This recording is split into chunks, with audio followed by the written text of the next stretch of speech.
پیارے آقا صلی اللہ علیہ وسلم نے سب سے پہلے ابو لہب کی لونڈی سویبہ کا دودھ پیا، پھر اپنی والدہ ماجدہ بی بی آمنہ رضی اللہ تعالی عنہا کے دودھ سے سیراب ہوتے رہے، پھر حضرت حلیمہ سعدیہ رضی اللہ تعالی عنہا آپ کو اپنے ساتھ لے گئیں اور اپنے قبیلے میں رکھ کر آپ صلی اللہ علیہ وسلم کو دودھ پلاتی رہیں، اور انہی کے پاس آپ کے دودھ پینے کا زمانہ گزرا۔ حضرت حلیمہ رضی اللہ تعالی عنہا کو یہ سعادت کیسے ملی؟ اس کا بیک گراؤنڈ یہ ہے کہ عرب کی نوبل فیملیز کی یہ عادت تھی کہ وہ اپنے بچوں کو دودھ پلانے کے لیے ارد گرد کے دیہاتوں میں بھیج دیتے تھے۔ اس سے دو فائدے ہوتے تھے، ایک تو یہ کہ دیہات کے صاف ستھرے انوائرمنٹ میں بچوں کی ہیلتھ اچھی ہو جاتی تھی، اور دوسرا یہ کہ وہ خالص اور فصیح عربی زبان سیکھ جاتے تھے، کیونکہ شہر کی لینگویج باہر کے لوگوں کی انٹریکشن سے پیور اور ایلوکوینٹ لینگویج نہیں رہتی۔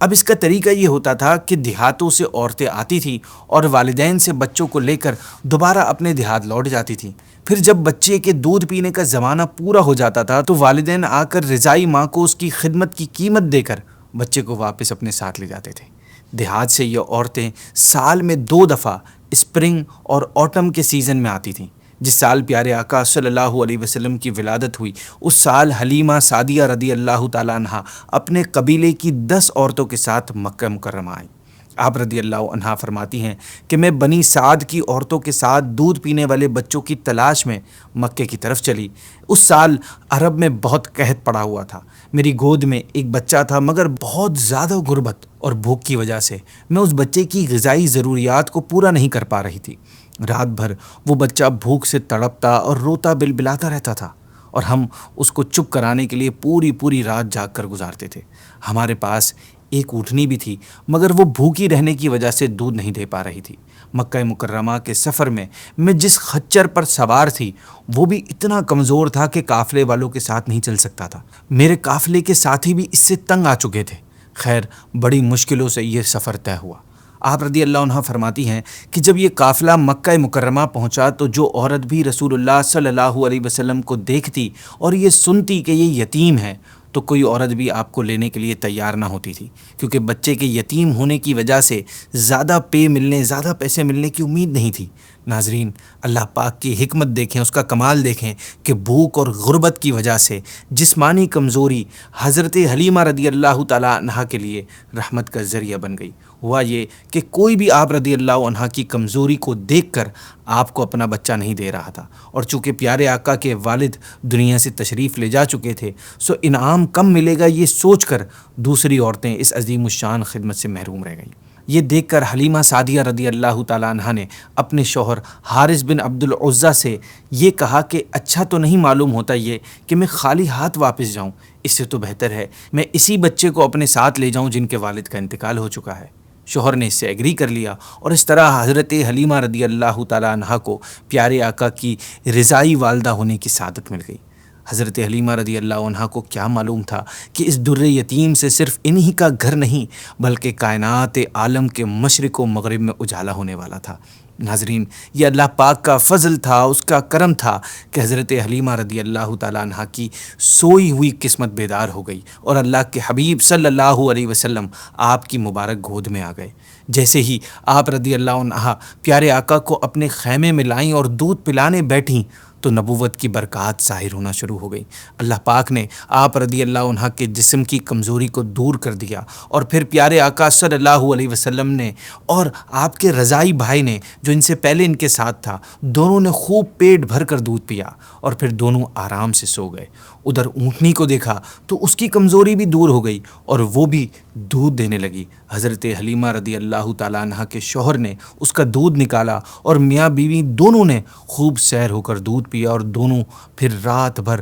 سکھ اور چین کی نیند سوئے۔ ناظرین، حضرت حلیمہ رضی اللہ عنہا کا شوہر پیارے آقا صلی اللہ علیہ وسلم کی یہ برکتیں دیکھ کر حیران رہ گیا۔ اس نے آپ رضی اللہ عنہا سے کہا کہ اے حلیمہ، تم بڑا ہی مبارک بچہ لائی ہو۔ یہ سن کر آپ رضی اللہ عنہا نے کہا کہ واقعی مجھے بھی یہی امید ہے کہ یہ نہایت ہی بابرکت بچہ ہے، یہ خدا کی رحمت بن کر ہم کو ملا ہے، اور مجھے یہی امید ہے کہ اب ہمارا گھر خیر و برکت سے بھر جائے گا۔ ناظرین، حضرت حلیمہ رضی اللہ عنہا فرماتی ہیں کہ اس کے بعد ہم نبی کریم صلی اللہ علیہ وسلم کو لے کر مکہ مکرمہ سے اپنے گاؤں کی طرف چلے۔ میرا وہی خچر اب تیز چلنے لگا، کسی کی سواری اس کے قریب تک نہیں پہنچ پاتی۔ قافلے والی عورتوں نے دیکھا تو حیران ہو کر مجھ سے کہنے لگی، اے حلیمہ، کیا یہ وہی خچر ہے جس پر تم سوار ہو کر آئی ہو، یا کوئی دوسرا تیز رفتار خچر تم نے خرید لیا ہے؟ آپ رضی اللہ عنہ مزید فرماتی ہیں کہ ہم اپنے گاؤں پہنچے تو وہاں سخت قحط پڑا ہوا تھا، تمام جانوروں کے تھن میں دودھ خشک ہو چکا تھا، لیکن میرے گھر میں قدم رکھتے ہی میری بکریوں کے تھن دودھ سے بھر گئے۔ اب روزانہ میری بکریاں جہاں سے چر کر واپس آتیں تو ان کے تھن دودھ سے بھرے ہوتے، حالانکہ پوری بستی میں کسی اور کو اپنے جانوروں کا ایک قطرہ دودھ نہیں ملتا تھا۔ میرے قبیلے والوں نے اپنے چرواہوں سے کہا کہ تم لوگ بھی اپنی جانوروں کو اسی جگہ چراؤ جہاں حلیمہ کے جانور چرتے ہیں۔ چنانچہ سب لوگ اسی چراگاہ میں اپنے جانور چرانے لگے جہاں میری بکریاں چرتی تھیں، مگر یہاں تو چراگاہ اور جنگل کا کوئی عمل دخل نہیں تھا۔ یہ تو اس مبارک بچے کی برکات تھیں جس کو میں اور میرے شوہر کے سوا میری قوم کا کوئی بھی شخص نہیں سمجھ سکتا تھا۔ ناظرین، اسی طرح قدم قدم پر حضرت حلیمہ رضی اللہ تعالی عنہا اور آپ کے شوہر پیارے آقا صلی اللہ علیہ وسلم کی برکتوں کو دیکھتے رہے، آبزرو کرتے رہے، یہاں تک کہ 2 سال پورے ہو گئے اور آپ صلی اللہ علیہ وسلم کا دودھ چھڑا دیا گیا۔ 2 سال کی عمر میں آپ کی ہیلتھ اور آپ کی گروتھ کا گراف دوسرے بچوں کے کمپیریزن کافی اچھا تھا۔ آپ دیکھنے میں خوب اچھے اور اپنی عمر سے بڑے معلوم ہوتے تھے۔ اب ایگریمنٹ کے مطابق حضرت حلیمہ رضی اللہ تعالیٰ عنہا اور آپ کے شوہر پیارے آقا صلی اللہ علیہ وسلم کو والدہ ماجدہ کے پاس لائے اور آپ رضی اللہ عنہ نے پھر اپنی استطاعت کے مطابق انہیں انعام و اکرام سے نوازا۔ ناظرین، اگرچہ ایگریمنٹ کے مطابق اب حلیمہ رضی اللہ عنہ کو رحمت عالم صلی اللہ علیہ وسلم کو اپنے پاس رکھنے کا کوئی رائٹ نہیں تھا، مگر آپ صلی اللہ علیہ وسلم کی برکات کی وجہ سے آپ سے ایک لمحے کے لیے بھی حضور کی جدائی برداشت نہیں ہوا رہی تھی۔ عجیب اتفاق ہے کہ اس سال مکہ مکرمہ میں ایک وبائی بیماری پھیلی ہوئی تھی، چنانچہ آپ رضی اللہ عنہ نے اس وبائی بیماری کا بہانہ کر کے حضرت بی بی آمنہ رضی اللہ تعالیٰ عنہ کو پیارے آقا صلی اللہ علیہ وسلم کو دوبارہ اپنے ساتھ لے جانے پر ایگری کر لیا۔ دن اسی طرح گزرتے رہے۔ پھر جب آپ صلی اللہ علیہ وسلم کچھ بڑے ہوئے تو آپ اپنے دوسرے رضائی بھائی بہنوں کے ساتھ بکریاں چرانے جانے لگے۔ ایک دن آپ صلی اللہ علیہ وسلم اپنی روٹین کے مطابق چراگاہ میں تھے کہ اچانک حضرت حلیمہ رضی اللہ تعالیٰ عنہ کے ایک بیٹے زمرہ دوڑتے ہوئے اور ہانپتے کانپتے ہوئے اپنے گھر آئے اور حضرت حلیمہ رضی اللہ تعالیٰ عنہ سے کہا کہ امی جان، بڑا غضب ہو گیا، محمد صلی اللہ علیہ وسلم کو 3 سفید لباس پہنے آدمیوں نے سیدھا لٹا کر ان کا پیٹ چیر ڈالا ہے اور میں اس حال میں ان کو چھوڑ کر بھاگ آیا ہوں۔ ناظرین، یہ سن کر حضرت حلیمہ رضی اللہ تعالیٰ عنہ اور ان کے شوہر دونوں گھبرا کر دوڑتے ہوئے جنگل میں پہنچے۔ وہاں پہنچ کر دیکھا کہ آپ صلی اللہ علیہ وسلم اداس بیٹھے ہوئے ہیں اور خوف سے آپ صلی اللہ علیہ وسلم کا چہرہ مبارک پیلا پڑا ہوا ہے۔ یہ دیکھ کر حضرت حلیمہ رضی اللہ تعالیٰ عنہ کے شوہر انتہائی شفقت کے ساتھ پیار بھرے لہجے میں پیارے آقا صلی اللہ علیہ وسلم سے پوچھتے ہیں کہ بیٹا، کیا بات ہے؟ آپ نے فرمایا کہ 3 لوگ جن کے کپڑے بہت ہی سفید اور صاف ستھرے تھے وہ میرے پاس آئے اور مجھے سیدھا لٹا کر میرا سینہ چیر کر کے اس میں کوئی چیز نکال کر باہر پھینک دی اور پھر کوئی چیز اس میں ڈال کر جسم کو سی دیا، لیکن مجھے ان کے عمل سے ذرہ برابر بھی کوئی تکلیف نہیں ہوئی۔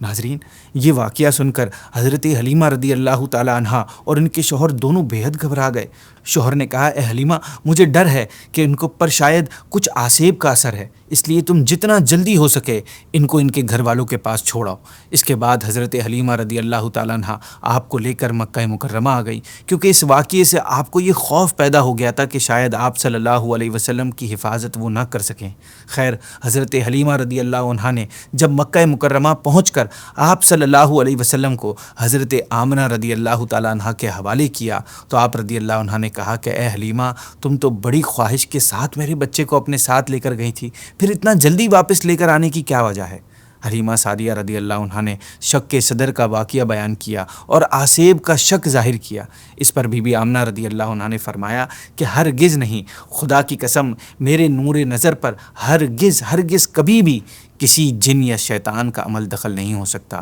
میرا بیٹا بہت بلند شان والا ہے۔ پھر آپ رضی اللہ عنہ نے حمل کے دنوں اور ولادت کے وقت کے حیران کردانے والے واقعات سنا کر بی بی حلیمہ رضی اللہ تعالیٰ عنہ کو مطمئن کر دیا۔ خیر، پھر حضرت حلیمہ رضی اللہ عنہ پیارے آقا صلی اللہ علیہ وسلم کو آپ کی والدہ ماجدہ کو دے کر اپنے گاؤں واپس چلی آئیں، اور اب پیارے آقا صلی اللہ علیہ وسلم اپنی والدہ ماجدہ کے ساتھ رہنے لگے۔ اب ایمن رضی اللہ تعالیٰ عنہ پیارے آقا صلی اللہ علیہ وسلم کی خاطرداری اور خدمت گزاری میں دن رات جی جہاں سے مصروف رہنے لگی۔ پیارے آقا صلی اللہ علیہ وسلم کی عمر مبارک جب 6 سال کی ہو گئی تو بی بی آمنہ رضی اللہ تعالیٰ عنہ آپ کو ساتھ لے کر مدینہ منورہ آئیں۔ اس سفر میں ایمن رضی اللہ تعالیٰ عنہ بھی آپ کے ساتھ تھیں۔ مدینہ منورہ آنے کا کیا ریزن تھا؟ اس کے 2 ریزن سیرت کی کتابوں میں ملتے ہیں۔ یا تو آپ پیارے آقا صلی اللہ علیہ وسلم کے دادا کے ننیال بنو عدی بن نجار میں رشتہ داروں سے ملاقات کے لیے گئی تھی، یا اپنے شوہر کی قبر کی زیارت کے لیے آئی تھی۔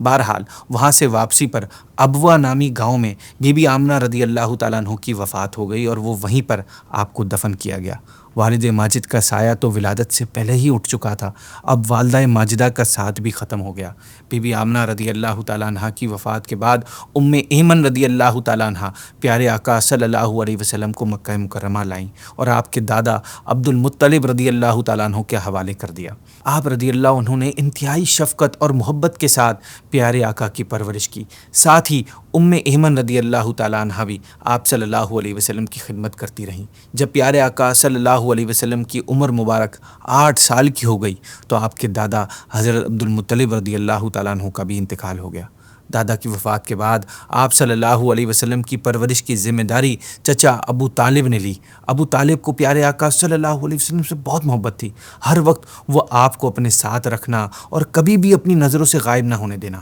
ابو طالب کا بیان ہے کہ میں نے کبھی بھی نہیں دیکھا کہ آپ صلی اللہ علیہ وسلم کسی بھی وقت کوئی جھوٹ بول رہے ہوں، یا کبھی کسی کو دھوکہ دیا ہو، یا کبھی کسی کو تکلیف پہنچائی ہو، یا بیہودہ لڑکوں کے ساتھ کھیلنے کے لیے گئے ہوں، یا کبھی کوئی خلاف تہذیب بات کی ہو۔ آپ صلی اللہ علیہ وسلم ہمیشہ بہت اچھے اخلاق والے، نیک نرمی سے بات کرنے والے، اچھے کردار والے اور پاکیزہ زندگی گزارنے والے تھے۔ ناظرین، ایک مرتبہ ملک عرب میں انتہائی خوفناک قحط پڑ گیا، تو اس وقت ایک حسین و جمیل بوڑھے نے مکہ مکرمہ والوں سے کہا کہ اے اہل مکہ، ہمارے اندر ابو طالب موجود ہیں جو بانی کعبہ حضرت ابراہیم خلیل اللہ علیہ نبی جنا علیہ الصلوۃ والسلام کی نسل سے ہیں، اور کعبے کے متولی یعنی کیئر ٹیکر اور سجادہ نشین بھی ہیں، ہمیں ان کے پاس چل کر دعا کی درخواست کرنی چاہیے۔ چنانچہ عرب کے سردار ابو طالب کی خدمت میں حاضر ہوئے اور ان سے فریاد کی کہ اے ابو طالب، قحط کی آگ نے سارے عرب کو اپنی لپیٹ میں لے لیا ہے، جانور گھاس پانی کے لیے ترس رہے ہیں اور انسان دانہ پانی نہ ملنے سے تڑپ تڑپ کر دم توڑ رہے ہیں،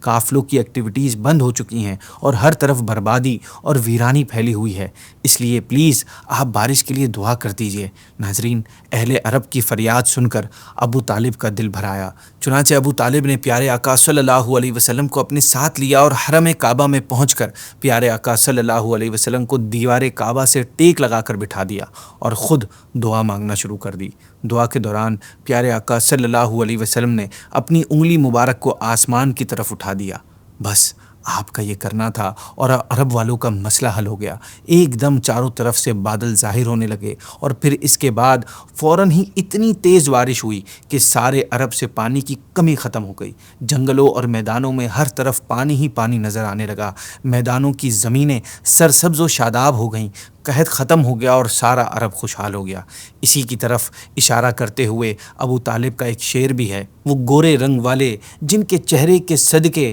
بادل کا پانی مانگا جاتا ہے، یتیموں کو پناہ دینے والے، بیواؤں کا خیال رکھنے والے۔ ابو طالب کے ساتھ پیارے آقا صلی اللہ علیہ وسلم کے بچپن کا ایک اور مشہور واقعہ ہے۔ وہ واقعہ کچھ اس طرح ہے کہ جب پیارے آقا صلی اللہ علیہ وسلم کی عمر مبارک 12 سال کی ہوئی تو اس وقت ابو طالب نے تجارت کے لیے ملک شام کا سفر کیا۔ ابو طالب کو چونکہ پیارے آقا صلی اللہ علیہ وسلم سے بے پناہ محبت تھی اور ابو طالب کی کوشش ہوتی تھی کہ ہر وقت آپ صلی اللہ علیہ وسلم کو اپنے ساتھ رکھے، اسی لیے اس سفر میں بھی آپ صلی اللہ علیہ وسلم ابو طالب کے ساتھ تشریف لے گئے۔ یہ ملک شام میں آپ صلی اللہ علیہ وسلم کا پہلا سفر تھا۔ اس سفر کے دوران ابو طالب نے بصرہ میں بحیرہ راہب نامی کے پاس اسٹے کیا۔ وہاں پر یہ ہوا کہ بحیرہ نے توریت اور انجیل میں بیان کی ہوئی آخری نبی کی نشانیوں میں آپ صلی اللہ علیہ وسلم کو دیکھتے ہی پہچان لیا۔ پھر اس نے بہت عقیدت اور احترام کے ساتھ قافلے والوں کی دعوت کی اور ابو طالب سے کہا کہ یہ بچہ یہ سارے جہانوں کے سردار اور رب العالمین کے رسول ہیں جن کو خدا عز و جل نے رحمت للعالمین بنا کر بھیجا ہے۔ میں نے دیکھا ہے کہ شجر و حجر ان کو سجدہ کرتے ہیں اور بادل ان پر سایہ کرتا ہے اور ان کے دونوں کندھوں کے درمیان مہر نبوت ہے۔ اس لیے تمہارے اور ان کے لیے یہی بہتر ہوگا کہ تم ان کو لے کر آگے نہ جاؤ اور اپنا مال تجارت یہیں بیچ کر بہت جلدی مکہ چلے جاؤ، کیونکہ ملک شام میں یہودی ان کے بہت بڑے دشمن ہیں، وہاں پہنچتے ہی وہ لوگ ان کو شہید کر دیں گے۔ ناظرین، بحیرہ راہب سے اس خطرے کو سن کر ابو طالب کو حضور صلی اللہ علیہ وسلم کے لیے خوف محسوس ہونے لگا، چنانچہ انہوں نے بحیرہ کا مشورہ مانتے ہی اپنی تجارت کا مال وہیں بیچ دیا اور پیارے آقا صلی اللہ علیہ وسلم کو اپنے ساتھ لے کر مکہ واپس آ گئے۔